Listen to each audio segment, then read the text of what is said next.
A realidade nos estados e municípios é diferente. Os governos estaduais têm alguns grandes blocos de força de trabalho: educação, polícia militar, polícia civil, em alguns casos saúde. Nós estamos vivendo, de uma forma ou de outra, o revival do bacharelismo.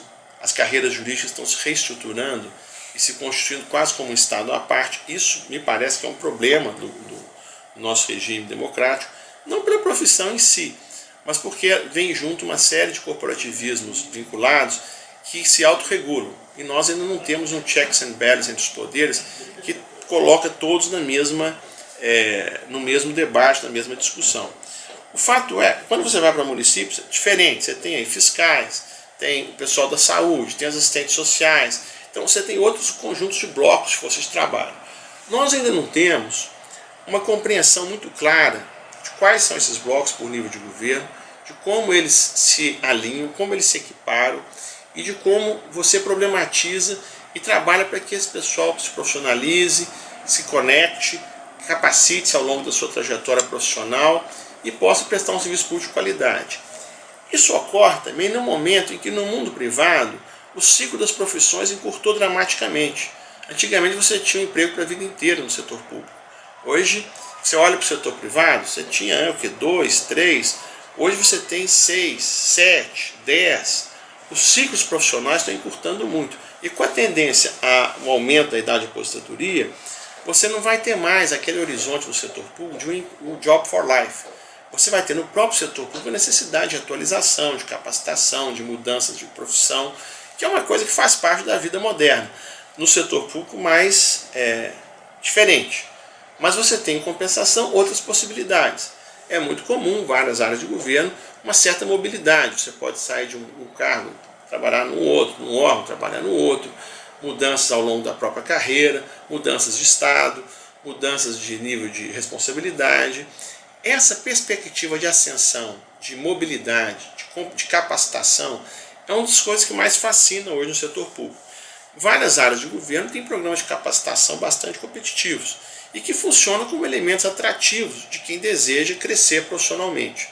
Há profissões no governo também que envolvem viagens internacionais, que envolvem negociações internacionais, não só diplomatas, mas se nós pegarmos hoje, por exemplo, a parte comercial, a parte de tecnologia, a parte de desenvolvimento regional, de logística, todas essas áreas hoje possuem possibilidade de negociação de interlocução internacional.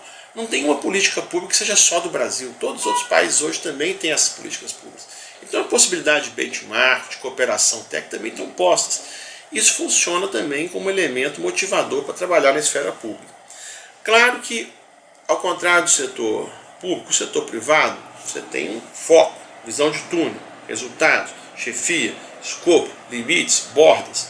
No setor público, o trabalho é mais estruturado, as bordas são mais fluidas, as chefias se revezam ao longo do tempo. Isso cria um ambiente mais, eu diria, mais desestruturado do que no âmbito do setor privado. Por outro lado, um ambiente com mais riqueza de possibilidades. Quem deseja fazer carreira no setor público tem possibilidade de uma vida mais em aberto. No setor privado, os degraus são mais vinculados à ascensão na empresa ou à mobilidade entre empresas no mercado. Então, nós caminhamos hoje para um setor público que eu diria que ele começa a se aproximar da realidade do setor privado, ele mantém as especificidades relacionadas à dimensão política e à dimensão social da sua atividade.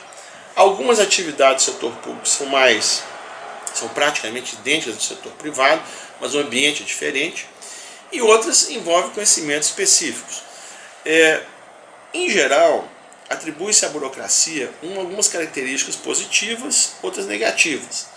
Dentre as positivas, o profissionalismo, a memória, a impessoalidade, que é uma característica que já foi positiva, hoje é percebida quase como negativa.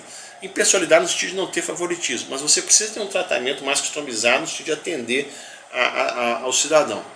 Agora, talvez a característica mais crítica hoje que se critica da burocracia é a questão da iniciativa. A capacidade empreendedora da burocracia é um dos grandes déficits de governo no nosso país hoje. Claro que se espera que essa capacidade venha do comando político dos governos, Mas você precisa ter uma burocracia mais responsive, mais empreendedora, mais articuladora, mais proativa, e não tanto reativa, não tanto passiva em relação aos titulares políticos. No setor privado, também vamos ser realistas, nem todo mundo que vai para o setor privado tem iniciativa, pelo contrário, a grande maioria da força de trabalho é uma boa força de trabalho que reage, que responde, não é uma força de trabalho que cria, que propõe, que inova. Então nós temos aí uma coisa em comum, o setor público tem um déficit de capacidade de inovação, de capacidade empreendedora, que no setor privado se traduz em novos negócios, em empreendedorismo, em exemplos de sucesso. No setor público, políticas, novidades, inovações, valor público, que é talvez o maior desafio hoje para quem entra na atividade governamental. Se é para fazer diferença, como que você produz valor, como você agrega valor à sociedade em relação ao que você está fazendo. Se nós observarmos também no contexto da América Latina, o Brasil tem melhorado muito. Lembrando que nós não partimos do patamar de capital humano ou de profissionalismo que outros países. O Chile, a Colômbia, a Argentina já tiveram bases, plataformas de serviço público muito mais estruturadas e profissionalizadas que o Brasil. Hoje o Brasil é considerado um dos países mais modernos, a administração pública federal mais moderna que há no continente, embora tenhamos uma série de problemas ainda para serem enfrentados. Lembrando também que eu estou falando aqui da administração pública, não estou falando das empresas estatais, que é quase um universo para-empresarial, que a fronteira aí elas estão mais próximas do mundo do universo de trabalho privado do que do universo de trabalho do setor público. Até porque a função pública das empresas estatais tende a ser quase que residual em função de elas terem que obedecer uma série de comandos imperativos de mercado. Uma última coisa que eu acho importante destacar é que no mundo hoje, se você não tem mais a perspectiva da aposentadoria integral, se a questão da estabilidade está relativizada, quem quer crescer, quem quer ter uma carreira ativa, dinâmica pela frente, vai perceber o setor público também como uma alternativa, não como alternativa. E como uma alternativa, ele pode ao longo dele oferecer atrativos ou não para uma carreira inteira, uma vida inteira de trabalho. Agora, no setor público você tem mecanismos que você não tem no setor privado que permitem muitas vezes você zigue-zaguear, você capacitar-se, você ter experiências internacionais, você trabalhar no setor privado e depois retornar. Isso torna a realidade do setor público, eu diria, mais eu diria mais aberta do ponto de vista de oportunidades de movimentação. Para quem quer, de certa forma, mais aventuras, trabalhar com coisas diferentes, trabalhar com uma perspectiva de entender mais o mundo, a complexidade, os desafios do mundo, o setor público é mais interessante. Em compensação, no setor privado, para quem quer uma profissionalização mais focada, para quem quer eventualmente se tornar-se empresário, crescer profissionalmente, constituir seu próprio negócio, sem dúvida o setor privado ele é mais adequado para isso. Claro que você tem também algumas confusões. Tem gente que está no setor público atuando com uma lógica privada, que às vezes dá muitos problemas, e tem gente que está no setor privado atuando numa lógica pública, o que engrandece muito e ajuda muito o diálogo do setor público e do setor privado. Mas não é a tônica. Se nós observarmos hoje aí vários das grandes lideranças empresariais do país, eles estão preocupados com o interesse público, mas são homens de negócio que chegaram ao final de sua carreira profissional, já estão nos conselhos de administração, presidindo, estão contribuindo com o política político industrial do país, da política agropecuária, comércio exterior, uma visão mais ampla dos desafios econômicos do país. No setor público é muito comum também determinadas pessoas, ao final de suas carreiras, irem ter uma experiência no setor privado, contribuindo para que o setor privado entenda como funciona a área pública e os ingleses chamam de cross-fertilization, aproximando esses dois mundos, né? Agora, para quem está começando a vida, é importante atentar para essas coisas, lembrando também que a primeira escolha que a gente faz não é uma escolha definitiva. A gente faz muitas escolhas ao longo da vida. Então também tem que relativizar um pouco o peso dessas escolhas.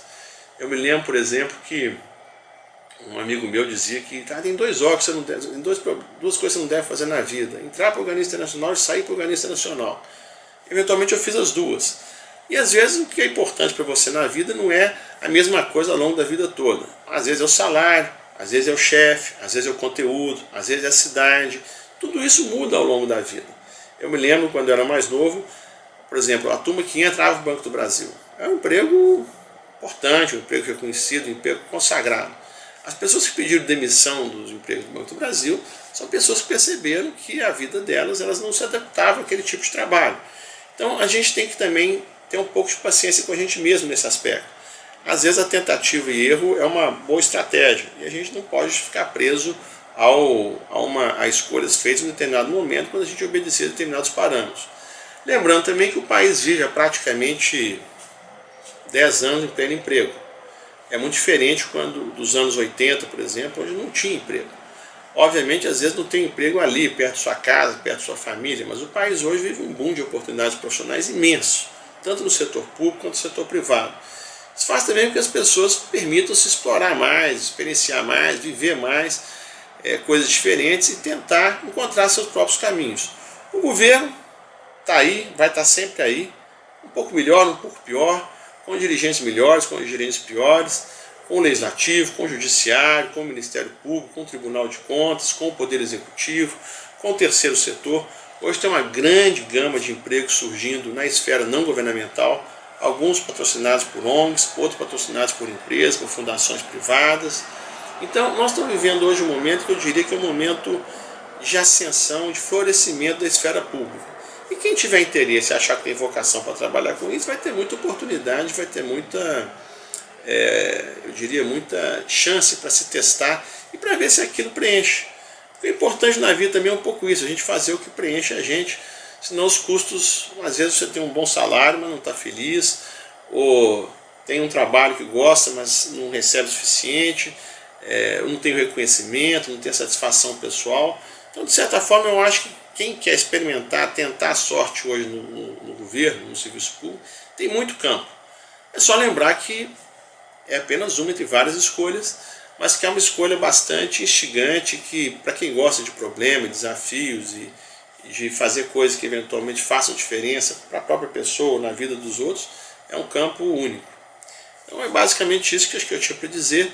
Espero que, compartilhando essa experiência com vocês possam aproveitar.